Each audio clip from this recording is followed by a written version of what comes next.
المثنى.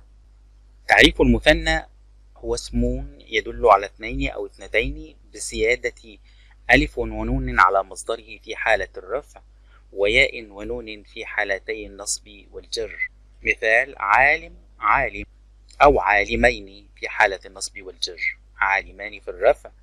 متى تحذف نون المثنى؟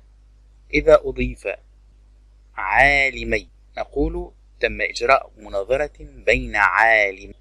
كلمات لا تنتمي للمثنى مثل شعبان، نقول شعبان، مروان، هذه كلمات لا تنتمي للمثنى ولكن تنتهي بألف ونون. ما تلحق بالمثنى في إعرابه في الرفع بالألف، وتنصب بالألف، وتجر وتنصب بالياء. كلا في حالة المذكر، وكلتا في حالة المؤنث، واثنان في حالة المذكر، واثنتان في حالة المؤنث. اثنان